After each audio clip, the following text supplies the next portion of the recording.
special report. අයිබෝවන් ඉතාම වැදගත් ප්‍රෘති සාකච්ඡාවක ආරම්භයට මොහොතකට කලින් අපි ඔබ හා සජීවීව සම්බන්ධ වෙන්නේ. ජාත්‍යන්ත්‍ර මූල්‍ය අරමුදලේ නියෝජිත කණ්ඩායම මීට සති දෙකකට පෙර ශ්‍රී ලංකාවට පැමිණියා. ඒ ඉතාම වැදගත් කර්තව්‍යයක් සඳහා. ඔබ දන්නවා මේ වන විටත් ශ්‍රී ලංකාව ජාත්‍යන්තර මූල්‍ය අරමුදල සමග ක්‍රියාත්මක කරන වසර 4ක ආර්ථික වැඩසටහනක නියලී සිටින්නේ. ඒ අනුව වසර 4ක කාලයක් පුරා විසිරෙන විස්තීරණ ණය පහසුකමක් සඳහා ශ්‍රී ලංකාවට අනුමැතිය හිමි වුණා ජාත්‍යන්තර මූල්‍ය අරමුදලෙන්. මේ වසරේ මාර්තු 20 වනදා තමයි ජාත්‍යන්තර මූල්‍ය අරමුදලේ විධායක අධ්‍යක්ෂ මණ්ඩලයේ අනුමැතිය ශ්‍රී ලංකාව සඳහා හිමි වුණේ. ඒ අනුව මාර්තු මාසේ 21 වෙනිදා ජාත්‍යන්තර මූල්‍ය අරමුදලේ පළමු ණය වාරිකය ලෙස ඇමරිකානු ඩොලර් මිලියන 330ක මුදලක් ශ්‍රී ලංකාවට ලැබුණා. ඒ අනුව මේ මිලියන 330ක මුදලත් එක්ක මේ විස්තීරණ ණය පහසුකම ඉදිරියට ගෙන යාම තමයි ආරම්භ වුණේ. නමුත් ඔබ දන්නවා ජාත්‍යන්තර මූල්‍ය අරමුදලත් සමග වැඩසටහනක නියැලී සිටින අතර වාරයේ මීළඟ මුදල් කොටස් ලබා ගැනීමට නම් අපි එකඟ වී ඇති ප්‍රතිසංස්කරණ මේ යෝජනා ක්‍රියාත්මක කිරීම අත්‍යවශ්‍ය සාධකයක් බවට පත්වෙනවා. ඒ පිළිබඳව නිසි සමාලෝචනයක් නිසි ඇගීමක් සිදුකිරීමෙන් පසුව තමයි ජාත්‍යන්තර මූල්‍ය අරමුදල මීළඟ ණය කොටස් ශ්‍රී ලංකාව වෙනුවෙන් මුදාහරිනවාද නැද්ද මුදාහරින කාලයකුමක්ද මේ සියලු කරුණු කාරණා සම්බන්ධයෙන් තීරණය ගන්නේ. ඒ අනුව ජාත්‍යන්තර මූල්‍ය අරමුදලේ දූත මණ්ඩලය මේ වන විට ශ්‍රී ලංකාවේ රැඳී සිටින්නේ. සැප්තැම්බර් මාසේ 14 වෙනිදා වුන් ශ්‍රී ලංකාවට පැමිණිලා ඊයේ දිනේදී ජනාධිපති සහ මුදල් අමාත්‍ය රනිල් වික්‍රමසිංහ මහත්මයාත් එක්ක ඔවුන්ගේ අවසන් සාකච්ඡාව පවත්වන තෙක් සාකච්ඡා ගණනාවක් විවිධ පාර්ශව සමග සිදු කළා. විවිධ පාර්ශව සමග මේ සාකච්ඡා සිදු කරමින් ඔවුන් කටයුතු කළේ මාර්තු මාසයේ සිට මේ දක්වා ශ්‍රී ලංකාව ජාත්‍යන්තර මූල්‍ය අරමුදලේ වැඩසටහනට සමගාමීව සිදු කරලා තිබෙන ප්‍රතිසංස්කරණ මොනවාද? එකඟ වෙච්ච ප්‍රතිසංස්කරණ අතරින් කොපමණ ප්‍රමාණයක් ඉටු කරන්නට ශ්‍රී ලංකාව සමත් වෙලා තිබෙනවද? ඒ වගේම ඉටු කරන්න ගන්නට බැරිවෙච්ච ප්‍රතිසංස්කරණ මොනවාද කියන කාරණාව ගැන අවධානය යොමු කරන්න. කොහොමුණත් ඔබ දන්නවා මේ වන විට බොහෝ දෙනෙක් හිතුවේ අගෝස්තු මාසයේ අගභාගයේ පමණ මේ ජාත්‍යන්තර මූල්‍ය අරමුදලේ පළමු සමාලෝචනය සිදුවනු ඇති බව. නමුත් කුමන හෝ හේතුවක් මත සැප්තැම්බර් මාසයේ දක්වා මේ සමාලෝචනය දිග්ගැස්සී තිබුණා. මේ වන විටත් ඇතැම් මාධ්‍ය වාර්තා පලවෙමින් තිබෙනවා ජාත්‍යන්තර මූල්‍ය අරමුදලේ කණ්ඩායම මේ රටේ ආදායම් ඉහළ නංවා ගැනීම සම්බන්ධයෙන් යම් කිසි ආකාරයක කනස්සල්ලක් පල කරලා තිබෙනවා කියලා මීට වඩා බදු සංශෝධන හරහා රාජ ආදායමේ ඉහළ යාමක් ජාත්‍යන්ත්‍ර මූල්‍ය අරමුදල බලාපොරොත්තු බව ඔවුන් සඳහන් කරලා තිබෙනවා කියලා මාධ්‍ය වාර්තා සඳහන් කරනවා. කොහොමුණත් මේ රටේ ශ්‍රී ලංකාවේ ජාත්‍යන්තර මූල්‍ය අරමුදලට අදාළ වැඩසටහනේ ප්‍රධානීත්වය දරන පීට බ්‍රූව අද මේ මාධ්‍ය සාකච්ඡාවට සහභාගී වීමට නියමිතව තිබෙනවා. ඒ අනුව ඔහුගෙන් අද මාධ්‍යවේදීන්ට අහන්න ප්‍රශ්න ගණනාවක් තිබේවි. ඒ අනුව මේ ප්‍රශ්නවලට පිළිතුරු ලැබීමත් එක්ක ඇත්තරම ජාත්‍යන්තර මූල්‍ය අරමුදලේ කණ්ඩායම මේ විස්තීරණ ණය පහසුකමට අදාළව පසුගිය ගතවෙච්ච මාස කීපය තුළ ශ්‍රී ලංකාව පෙන්නුම් කළ කැපවීම සිදු කළ ප්‍රතිසංස්කරණ සම්බන්ධයෙන් සෑහීමකට පත්වනවාද නැද්ද කියන කාරණාව ගැන අපිට පැහැදිලි පිළිතුරක් ලබා ගන්නට හැකියාව ලැබේවි. විශේෂයෙන්ම ණය ප්‍රතිව්‍යුහගත කරණයට අදාළව තමයි මේ ප්‍රතිසංස්කරණවල ප්‍රධානම අවධානයක් යොමු වෙලා තිබුණේ. ඔබ දන්නා මේ වන විටත් තාවකාලිකව විදෙස් ණය ගෙවීම අත්හිටුවා තිබෙන රටක් විදිහට විදෙස් ණය හිමියන් සමග කඩිනමින් සාකච්ඡා කරලා කොහොමද මේ ණය යලිත් ගෙවන්නේ කියලා අවසාන එකඟතාවයකට පැමිණීම ඉතාම වැදගත් වී තිබුණා. ඒ නිසා විශේෂයෙන්ම ලසාත් සහ ක්ලිෆර්ඩ් චාන්ස් කියන ආයතනත් එක්ක සම්බන්ධ වෙලා ශ්‍රී ලංකා මේ වන විට තමන්ගේ විදෙස් ණය ප්‍රතිව්‍යුහගත කරන වැඩපිළිවෙලක යෙදී සිටිනවා. ජාත්‍යන්තර මූල්‍ය අරමුදලේ කණ්ඩායම මේ විදේශ ණය ප්‍රතිව්‍යුහගතකරණයට අදාළව මේ වන විට තිබෙන තත්ත්වය පිළිබඳවත් මේ සමාලෝචනයේදී ඉතාම සුවිශේෂී අවධානයක් යොමු කර ඇති බව තමයි තොරතුරු වාර්තා වෙන්නේ. ඒත් එක්කම දේශීය ණය ප්‍රතිව්‍යුහගතකරණය ගැන කතා කරද්දී දේශීය ආදායම් පනත මේ දේශීය ණය ප්‍රතිව්‍යුහගතකරණයට ඉඩ සලසමින් සංශෝධනය වීම සිදු වුණේ බොහොම මෑතකදී. ඒ අනුව මේ දේශීය ණය ප්‍රතිව්‍යුහගතකරණ වැඩපිළිවෙල සිදුවෙච්ච වේගය සම්බන්ධයෙන් ජාත්‍යන්තර මූල්‍ය අරමුදල සෑහීමකට පත්වනවාද නැද්ද කියන කාරණාව ගැනත් මේ මාධ්‍ය හමුවේදී මාධ්‍යවේදීන්ට විමසා කරුණු දැනගන්නට හැකියාව ලැබේවි. ඒත් එක්කම සමාජ ආරක්ෂණ ජාලය පිළිබඳවත් කතා බහ කළ යුතුමයි. අස්වැසුම ප්‍රතිලාභ ක්‍රමය හඳුන්වා දෙනු ලැබුවේ ජාත්‍යන්තර මූල්‍ය අරමුදලත් එක්ක එකඟ වෙච්ච සමාජ ආරක්ෂණ ජාලය ස්ථාපිත කිරීමේ පියවරක් විදියට. නමුත් මේ වන විට අස්වැසුම ක්‍රමයට චෝදනා එල්ලවෙමින් තිබෙනවා දේශීය වශයෙන්. ඒ අනුව මේ චෝදනා ජාත්‍යන්තර මූල්‍ය අරමුදල පිළි අරන් තිබෙනවද නැත්නම් අස්වැසුම යෝජනා ක්‍රමවේදය ක්‍රියාත්මක වෙන ආකාරය පිළිබඳව ජාත්‍යන්තර මූල්‍ය අරමුදල සෑහීමකට පත්වනවාද කියන කාරණාව ගැනත් අපිට විමසා දැනගන්නට හැකියාව ලැබේවි මේ මාධ්‍ය සාකච්ඡාව ආරම්භ වූ පසුව. හේතුව මේ සමාජ ආරක්ෂණය සඳහා නිසි වැඩපිළිවෙලක් ක්‍රියාත්මක කිරීමත් ශ්‍රී ලංකාවට මීළඟ ණය කොටස ලබා දීමේදී ඉතාම වැදගත් කොන්දේසියක් විදියට ජාත්‍යන්තර මූල්‍ය අරමුදල පිළි අරන් තිබුණු නිසා. අපිට තවත් මොහොතකින් ඔබව රැගෙන යන්නට හැකියාව තිබෙනවා ශ්‍රී ලංකා මහ බැංකුවේ පැවැත්වෙන ජාත්‍යන්ත්‍ර මූල්‍ය අරමුදලේ නියෝජිතයින් සහභාගී වන මේ ප්‍රවෘත්ති සාකච්ඡාවේ සජීවී දර්ශන වෙත මේ වන විටත් මේ නියෝජිතයින් මහ බැංකුවට පැමිණ තිබෙනවා මේ සාකච්ඡාවට සහභාගී වීම සඳහා. ඒ අනුව ඉතාම වැදගත් අවස්ථාවක් ජාත්‍යන්තර මූල්‍ය අරමුදලේ දෙවන ණය වාරිකය ශ්‍රී ලංකාවට ලබා ගැනීමට අදාළව තීරණාත්මක තොරතුරු ගණනාවක් විමසන්නට ලැබෙන අවස්ථාවක් විදියට හඳුන්වන්නට පුළුවන්. තවත් මොහොතකින් ඔබව මේ සාකච්ඡාවට රැගෙන යන්නට අපි සූදානමින් සිටිනවා. කොමුණත් ජාත්‍යන්තර මූල්‍ය අරමුදලේ වැඩසටහන ගැන විවිධ මතවාද පළ වෙනවා. විශේෂම ආර්ථික වර්ධනය ගැන කතා කරද්දී ශ්‍රී ලංකාවේ ආර්ථික වර්ධන වේගය මේ වන විට අඩාල වෙලා තිබෙන දැවන්ත ආර්ථික සංකෝචනයක් සිදු වෙලා තිබෙන ජාත්‍යන්තර මූල්‍ය අරමුදලේ වැඩසටහන ඊට හේතු වෙලා තිබෙනවාද කියන මතවාදයක් ඇති වෙලා තිබෙනවා.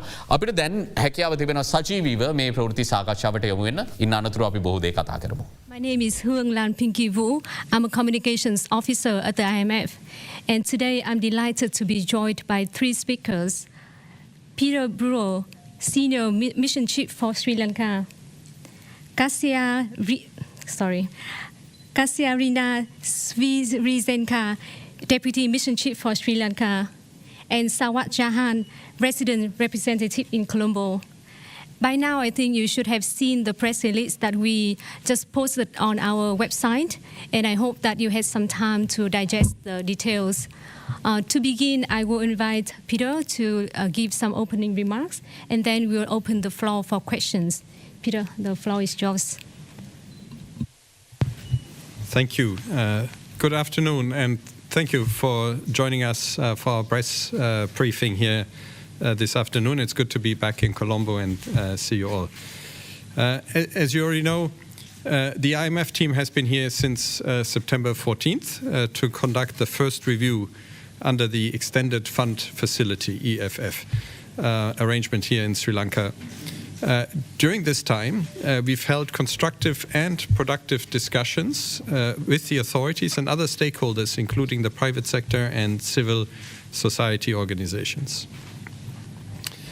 The people of Sri Lanka have shown remarkable resilience in the face of enormous challenges. Sri Lanka has made commendable progress in implementing difficult but much needed reforms. These efforts are bearing fruit as the economy is showing tentative signs of stabilization.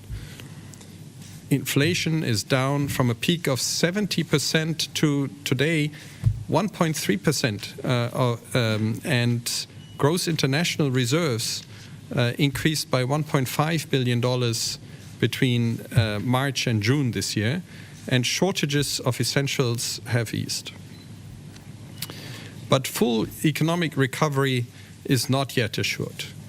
Growth momentum remains subdued, with real GDP contracting 3.1% in the second quarter this year on a year-on-year basis, and high-frequency economic indicators still sending mixed signals. Reserve accumulation has slowed in recent months. In this challenging environment, the authorities have undertaken important steps on monetary and fiscal policies, as well as implemented structural reforms to address the ongoing economic crisis. The government has met the program's primary balance targets and remains committed to this important pillar of the program to support their efforts to restore debt sustainability. Key legislations have passed in Parliament, including the Central Bank Act and the Anti-Corruption Act. And these could improve governance if implemented effectively. The IMF Governance Diagnostic Report would inform future reform measures to strengthen governance when published. A new welfare benefit scheme, benefit payment scheme, was enacted with new eligibility criteria that aim to improve targeting, adequacy, and coverage of social safety nets.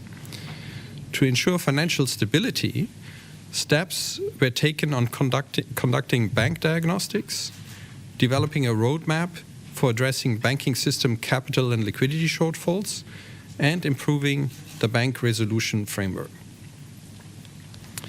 The authorities have also made headway in regaining debt sustainability through the execution of domestic debt restructuring and with advancing discussions with external creditors.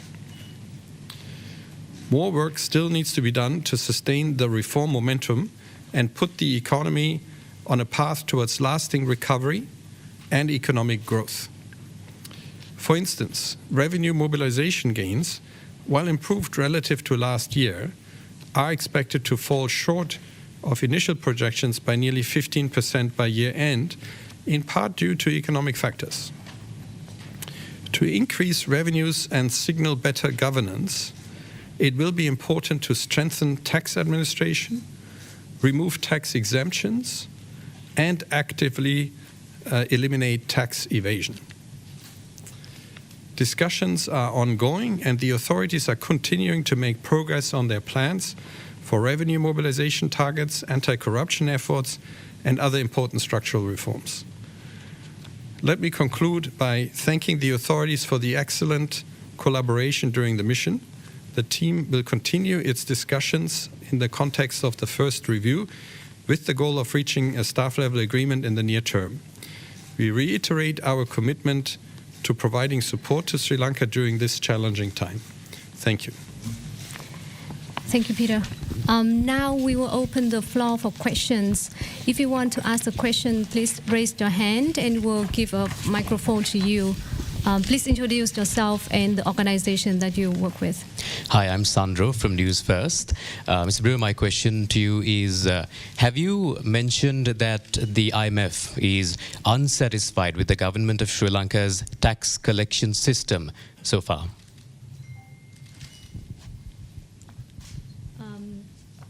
More questions, please. Yes, Naila Salim, Swedish Radio here. I would like to hear your opinion about the work done to secure the situation for the most poor. That was one of the conditions of the IMF, but it seems like people are having a very tough time still. I think we'll get one more question. Marwan?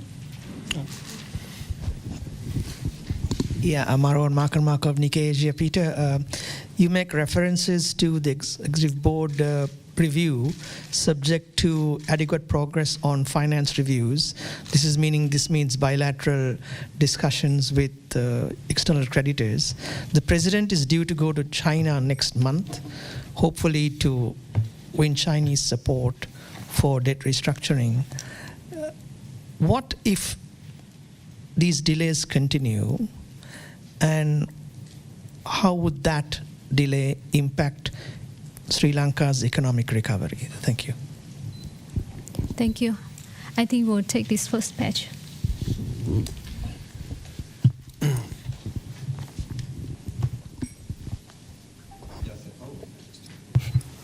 Thank you for these questions.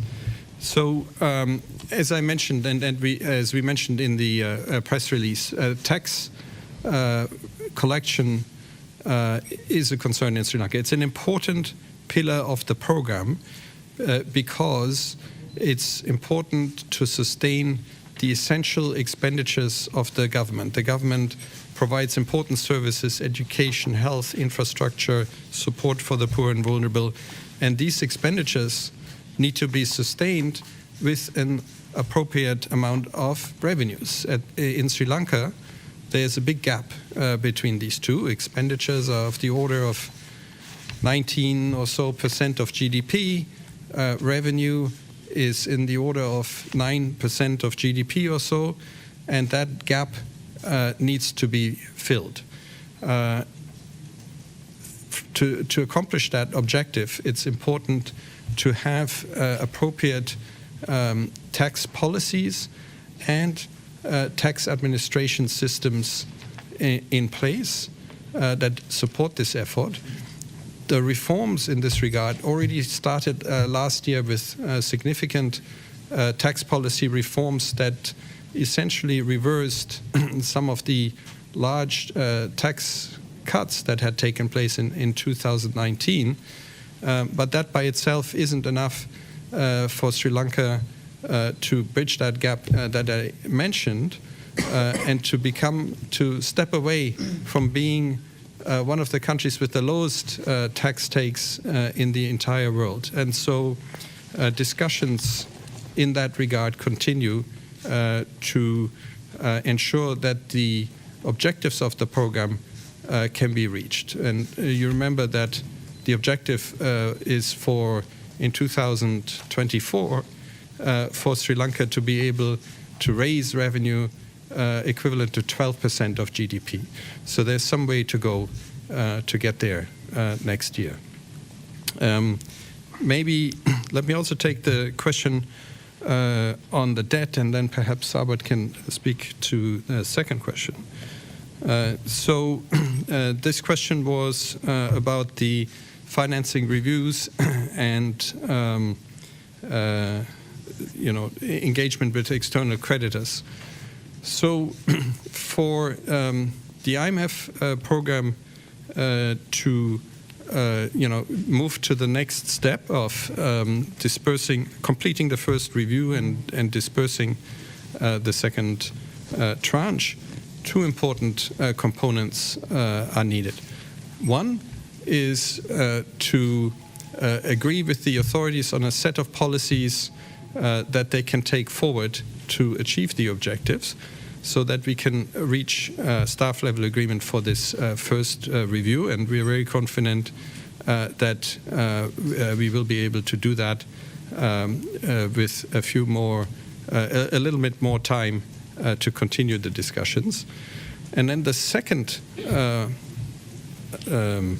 leg that needs to be completed is the discussions on the debt. And essentially what we need is a clear path towards restoring debt sustainability. For the IMF to be able to go ahead, it needs to convince itself that debt sustainability can be restored. And to do that,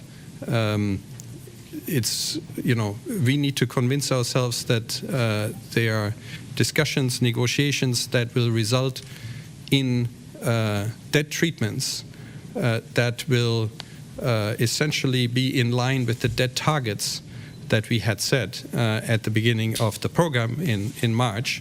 When these debt targets can be reached, that is when we assess that debt sustainability can be restored. And so we need to convince ourselves of the path to that direction. Over to Sabit. On the question regarding the situation of the poor, I have been in Sri Lanka now for almost a year, and I've witnessed how the economic crisis have impacted all Sri Lankans, especially the poor and the vulnerable. And it is the poor and the vulnerable group that do not have the buffers to go through this crisis. How the IMF program can help? Well, we can help through multiple ways. First is when there is economic stabilization in the economy, that means that it's good for all Sri Lankans, including the poor and the vulnerable, because this means that inflation will go down as it has been during the first 6 months of the program. And therefore, this helps the poor, as we know, because inflation is the worst form of tax. It also helps through reduced interest rates, and we have seen interest rates also coming down. And then the program that the IMF has designed, the tax that is in place is actually quite progressive. So the poor and the vulnerable are excluded from it. Only those who are able to pay do pay. But in addition to this, the one point that I would like to highlight is the IMF program places a lot of importance on social spending. In fact, this is one of the core pillars of the program. Under the program for 2023, we had discussed with the authorities to have a spending floor on 4 major cash transfers, which would be about 187 billion rupees, or equivalent to 0.6% of GDP. And going forward, we'd like to see this minimum social spending to continue into the next year. Thank you. Intika Saklasuri from the Daily Mirror. As revenue mobilization remains a concern, So in your discussions with the authorities, how satisfied are you with the plans that they have to address the situation? That's question number one. And the other one is SOE restructuring. Are you happy with the pace at which that is happening at the moment? Sisira Kannangal from AdaDerana. My question is there any opportunity to reconsider this agreement? Which agreement? IMF, between government and IMF, because opposition leader always asking for renegotiate the agreement between IMF.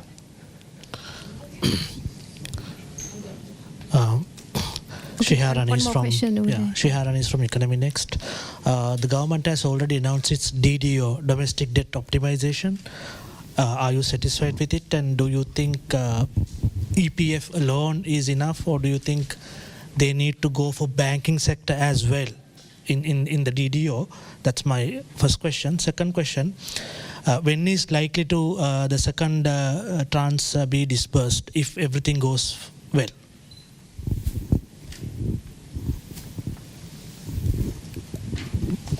Thank you. Okay, thank you very much. Revenue mobilization.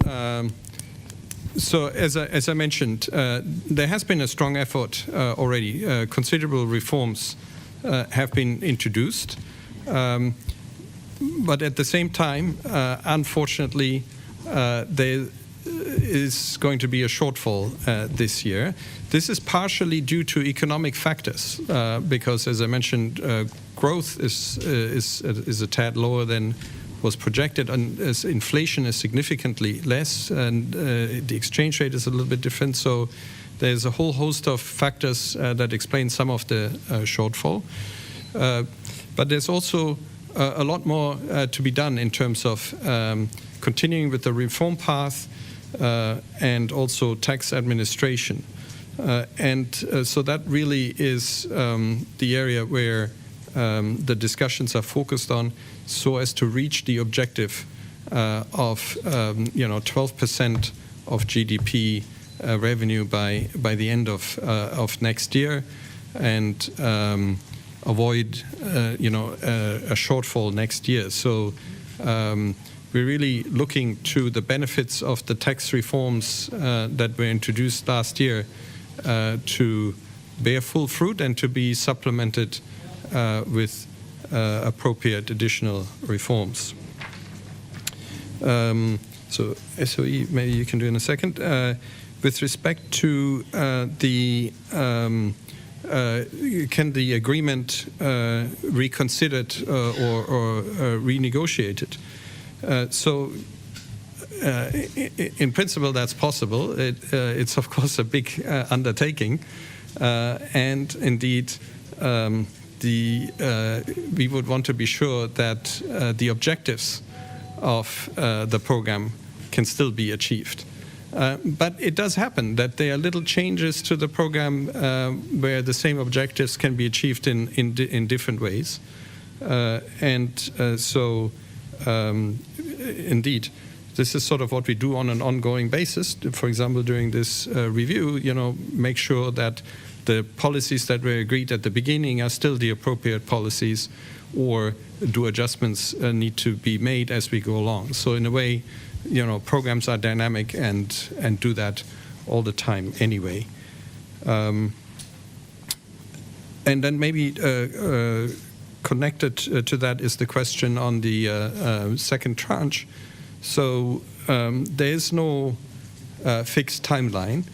As I mentioned, we need sort of two important things to be satisfied. We need to have reached agreement on a set of policies and reforms that will allow us to go forward with the understanding that the objectives of the program can be reached. So now we've discovered there was a little bit of a shortfall in one area during this year, so we're looking to try and find ways to address that shortfall and compensate for it. And so working in a direction of having agreement on these policies is one important prerequisite. And then the other one is in the area of debt. Is there a stable path towards debt sustainability, reaching agreements with creditors that will help restore debt sustainability in Sri Lanka? And so when these two conditions are met, we can go forward. Of course, there's a little bit of an administrative process also. It takes us some time to write the report that actually assesses performance for the first review. That's a report that goes through various steps before it's considered by our executive board, which will make the final decision on this and then finally publish that report and share it with the public. Then there's a question on the domestic debt restructuring and sort of excuse me, the various elements of it in the country. So from the IMF's perspective, what matters to us is that the debt targets can be reached. Remember, these are the targets with respect to the debt stock and with respect to the flow of debt, the gross financing needs, the debt service on the external side, and also the debt relief that's needed within the program period. The government, together with their financial and legal advisors, then has to think about how to reach that objective. How can we ask the various creditors to offer relief to us, the government, so that we can comply with these objectives?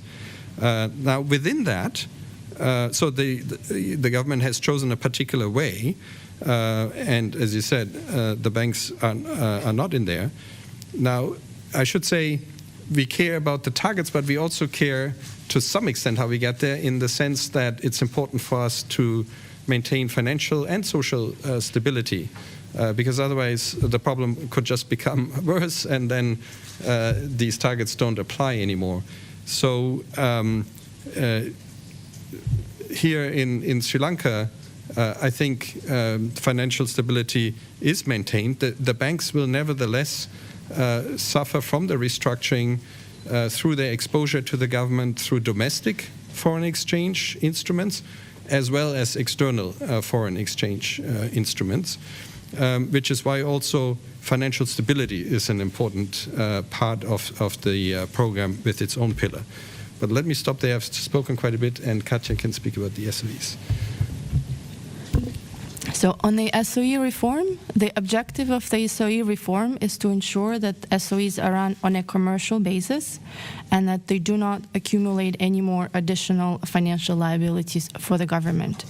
So in this area, the authorities are making good progress. For example, they introduced adjustments to the fuel and electricity prices to ensure that SOEs do not accumulate additional losses. And also, in the summer, the cabinet approved a comprehensive strategy to address the cross-holdings of debt across the various SOEs, and these are both steps in the right direction. Ma'am, if I may, a quick follow-up question. Yeah, one last I think one. we have time for one more question. Thank you. My question is now relating to what Mr. Brewer said earlier as well. Now there has been a huge exodus of professionals in Sri Lanka, as you would have noticed, and alongside that, a lot of people, citizens of Sri Lanka, have found it very difficult to handle the tax burden that has been going on because of the reforms, of course, understandable. However, you also mentioned, Mr. Brewer, that there has been a gap within the government revenue and the government expenses. With that, do you think that we can expect tax reforms in the very, very near future? Yeah, maybe one more over there and then we'll close. Mr. Brewer, can you explain to us what exactly do you mean by progress on this external debt? Has Paris Club and China, everybody got to give some undertaking, or is it partially, or what? And the foreign credit, the private creditors are also there. What is the progress that is needed before the? Yeah, no. What is the exact progress that you think should be made on the external debt front? Is it Paris Club only? Is China needed? Is the private creditors also needed? Do you have to finalize it, or is it some interim thing that you have to do? What do you have to do? Thank you.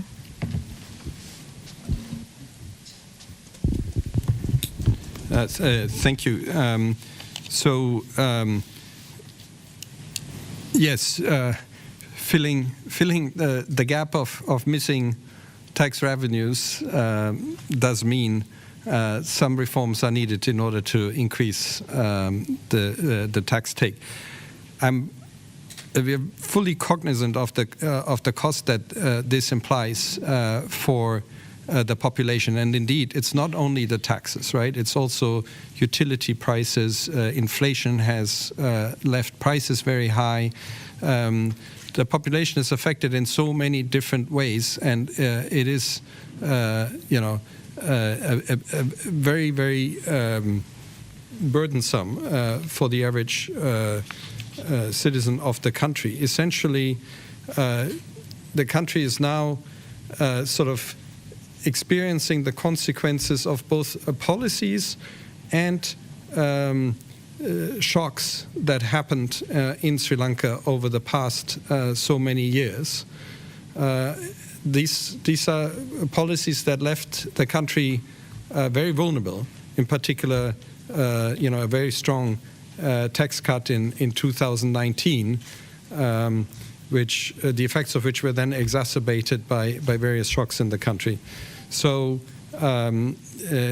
all this culminated in the crisis that was at its depth in the summer last year, when we were here also, and so essentially the population is now being asked to help cover the costs, and that is very burdensome, and I understand that. On the question of the what's needed on the debt, so really what we need is, so we conduct something called financing assurances review. This is a process that we have that applies in the case of Sri Lanka to both official creditors, meaning other countries that have lent to Sri Lanka on a bilateral basis, as well as commercial creditors, for example, bondholders. And as you know, the government is in discussions with all of these groups. In Sri Lanka's case, the debt is spread around quite a bit, externally and domestically. And so what we look for in order to be able to move forward in this debt restructuring case is adequate progress in the negotiations with the creditors that would give us confidence that this process will be concluded in a timely manner and in line with the program's debt targets. So that's really what we're looking for, and it is the executive board's decision at the end of whether and when the IMF will be able to move ahead. Thank you very much. We have come to the end of our press briefing today, and please note that the recording and transcript will be posted on imf.org very soon. Thank you very much for being here with us today. Thank you. Thank you.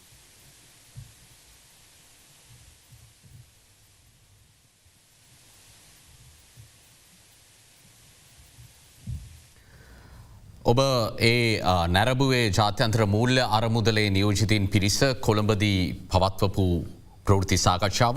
අපි ප්‍රවෘත්ති සාකච්ඡාවට කලින් සඳහන් කළා වගේම ඊටම වැදගත් අවස්ථාවක් බවට පත් වුණා ජාත්‍යන්තර මූල්‍ය අරමුදලේ දෙවන ණය කොටස ශ්‍රී ලංකාවට ලැබෙන්නේ කවදාද ලැබෙන්නේ කෙසේද කියන කාරණාව පිළිබඳව ප්‍රශ්න ගණනාවක් සමාජයේ මේ වන විට තිබෙන අවස්ථාවක මේ නියෝජිත පිරිසගෙන් මාධ්‍යවේදීන්ට ප්‍රශ්න විමසන්නට ලැබුණු අවස්ථාවේදී මාධ්‍යවේදීන් බොහෝ දේ විමසුවා. එහිදී විශේෂයෙන්ම සඳහන් කළ යුතු කාරණාව තමයි පීටර් බෲව මෙහිදී පැහැදිලි ලෙස සඳහන් කළේ ශ්‍රී ලංකාවට මීළඟ ණය කොටස ලැබෙන කාලවකවානුව පිළිබඳව නිශ්චිතව සඳහන් කරන්නට හැකියාවක් නැහැ. ඒ සඳහා නිශ්චිත කාලරාමුවක් නොමැති බව තමයි ඔහු සඳහන් කරේ.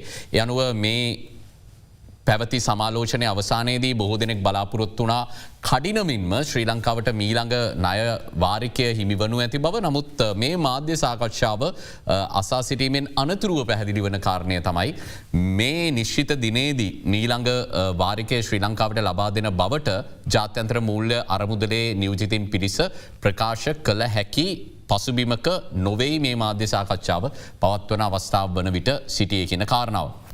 විශේෂයෙන්ම එහිදී ඔහු සඳහන් කරන ප්‍රධාන කරුණු දෙකක් සම්බන්ධයෙන් මීළඟ ණය කොටස ලබා දීමට නම් ශ්‍රී ලංකාව නිශ්චිත ප්‍රතිපත්ති මාලාවකට අදාළව ජාත්‍යන්තර මූල්‍ය අරමුදල සමග යළිත් එකඟතාවයකට එන්නට අවශ්‍ය බව ඔහු සඳහන් කරන විශේෂම මීළඟ මාස කීපය සඳහා නිශ්චිත වශයෙන් යම්කිසි ප්‍රතිපත්ති මාලාවක් සමග එකඟ වෙලා ඒ ප්‍රතිපත්ති මාලාව සාක්ෂාත් කරගන්නා බවට වන සහතිකය ලබා දීම ඒ වගේම ජාත්‍යන්තර මූල්‍ය අරමුදල සහ ශ්‍රී ලංකාව මාර්තු මාසයේදී අවසාන වශයෙන් එකඟ වෙච්ච වැඩසටහන තුල රැඳී සිටමින් මේ ප්‍රතිපත්ති මාලාව සකස් කිරීම අත්‍යවශ්‍ය බව ඔහු සඳහන් කරනවා. ඒ වගේම ඔහු ඊටම වැදගත් කාරණේ සඳහන් කරන්නේ ණය සම්බන්ධයෙන් ණය තිරසරභාවය සම්බන්ධයෙන් ශ්‍රී ලංකාවට කාල සීමාවන් ලබා දීලා ඉලක්ක ලබා දීලා තිබෙනවා. ඒ අනුව මේ ඉලක්ක සපුරා ගැනීම තුල පමණයි ජාත්‍යන්තර මූල්‍ය අරමුදලට මේ ණය පහසුකම් එක්ක ඉදිරියට යන්නට හැකියාව ලැබෙන්නේ. ඒ අනුව මේ නිශ්චිත ප්‍රතිපත්ති මාලාවකට අනුගත වීම සහ එකඟ වීම ඒත් එක්කම ණය ප්‍රතිව්‍යුහගත කරණය කියන ප්‍රධාන කරුණු දෙක සම්බන්ධයෙන් තමයි පීටර් බෲව තමන්ගේ අවධානය යොමු කරන්නේ. ඔහු මේ කාරණා දෙක සාක්ෂාත් කර ගැනීමෙන් අනතුරුව විශේෂම මේ කාරණා දෙක සාක්ෂාත් කරගන්න අත්‍යවශ්‍යයි මීළඟ වාරිකය ශ්‍රී ලංකාවට ලබා දීම සඳහා කියන කාරණාව තමයි සඳහන් කරන්නේ. ඒ වගේම තවත් වැදගත් කාරණා කීපයක් සම්බන්ධයෙන් මෙහිදී අවධානය යොමු කෙරුණා. විශේෂයෙන්ම සම්මත කරගන්නට හැකියාව ලැබුණු අන පනත් සම්බන්ධයෙන් ප්‍රසාදය පළ කරන බවත් ජාත්‍යන්තර මූල්‍ය අරමුදලේ කණ්ඩායම මේ ප්‍රවෘත්ති සාකච්ඡාවට එක්වෙමින් සඳහන් කරා. පසුගිය කාල සීමාව තුළ දූෂණ විරෝධී පනත සම්මත කරගන්නට හැකියාව ලැබුණා. එයත් ඊටාම වැදගත් යෝජනාවක් සහ ප්‍රතිසංස්කරණයක් විදිහට ජාත්‍යන්තර මූල්‍ය අරමුදලත් එක්ක එකඟ වෙලා තිබුණු ප්‍රතිසංස්කරණයක්. මේ යනාදී නෛතික ප්‍රතිසංස්කරණ සම්බන්ධයෙන් සතුටට පත්විය හැකි තත්ත්වයක් තිබෙන බව තමයි මෙහිදී අදහස් පළ වුණේ. නමුත් එසේ වුවත් විශේෂයෙන්ම අපි ප්‍රවෘත්ති සාකච්ඡාව ආරම්භ කරන්න කලිනුත් ඔබට සඳහන් කරා මේ රජයේ ආදායම වියදම අතර ඇති පරතරය පියවා ගැනීමට තියෙන සැලැස්ම පිළිබඳව ජාත්‍යන්තර මූල්‍ය අරමුදලේ කණ්ඩායම මේ සමාලෝචනය අතරතුරත් යම්කිසි කනස්සල්ලකින් අදහස් පළ කරලා තිබෙනවා කියලා. ඒ අනුව මෙහිදී පීටර් බෲවගෙන් මේ සම්බන්ධයෙන් මාධ්‍යවේදියෙක් විමසූ අවස්ථාවේ ඔහු සඳහන් කළේ ශ්‍රී ලංකාව ලෝකයේ අඩුම බදු ප්‍රතිශතයක් සහිත රටක් බවට මේ වන විට පත්ව තිබෙනවා. විශේෂයෙන්ම පසුගේ කාලේ පියවර ගණනාවක් ගත්තත් ශ්‍රී ලංකාවට මේ රාජ්‍ය ආදායම ඉහළ නංවා ගැනීම කියන කාරණාවේදී බොහෝ දුරට තව යන්න තිබෙනවා. විශේෂයෙන්ම බදු ප්‍රතිපත්තිය සම්බන්ධයෙන් පමණක් නෙමේ බදු පරිපාලනයට අදාළවත් බොහෝ ප්‍රතිසංස්කරණ සිදු කළ යුතුව තිබෙනවා වගේම සිදු වෙමින් තිබෙනවා. ඒ පිළිතුර තුළ තිබුණේ මේ වන විට තිබෙන තත්ත්වයට ජාත්‍යන්තර මූල්‍ය අරමුදල 100%ක් ප්‍රසාදයට පත් නොවන බව කියන කාරණාව පැහැදිලිව තේරුම් ගන්නට හැකියාව තිබෙනවා. නමුත් මේ අවස්ථාවේදී තවත් බදු සංශෝධන සිදුවිය යුතු බව හෝ එවැනි දෙයක් මේ දූත මණ්ඩලය ප්‍රකාශ කළේ නෑ. උන් සඳහන් කරේ මේ බදු පරිපාලනය සහ බදු ප්‍රතිපත්තියේ අකණ්ඩව ප්‍රතිසංස්කරණ සිදු කරමින් ඉදිරියට යා යුතු බව. අපි බලාපොරොත්තුවෙන් සිටිනවා අද දෙරන 6:55 ප්‍රධාන ප්‍රවෘත්ති ප්‍රකාශයෙන් මේ ජාත්‍යන්තර මූල්‍ය අරමුදලේ කණ්ඩායම සමාලෝචනය අතරතුරදී අවධානය යොමු කරපු කරුණු ඒ වගේ මේ මාධ්‍ය සාකච්ඡාවේදී ඔවුන් සඳහන් කරපු විශේෂ කරුණු 6:55 ප්‍රධාන ප්‍රවෘත්ති ප්‍රකාශයේදී ඔබට ගෙන එන්නට ඔහුගේ හඬින්ම ඔවුන්ගේ හඬින්ම ඔබට ඒ පිළිබඳව තොරතුරු දැනගන්නට හැකියාව තිබෙනවා. අපි ඔබට ආරාධනා කරනවා අපි මේ සියලු තොරතුරු ඔබට සමීප කරන්න සූදානම්. මේ වගේම අද දෙරන 24 නාලිකාව සහ අද දෙරන සමාජ මාධ්‍ය ජාලයේත් මේ සම්බන්ධයෙන් වැඩිදුර තොරතුරු යාවත්කාලින වෙමින් පවතින ඔබට මේ තොරතුරු සමග එක් වෙන්න පුළුවන්. රැඳී සිටින්න අද දෙරන සමගින්.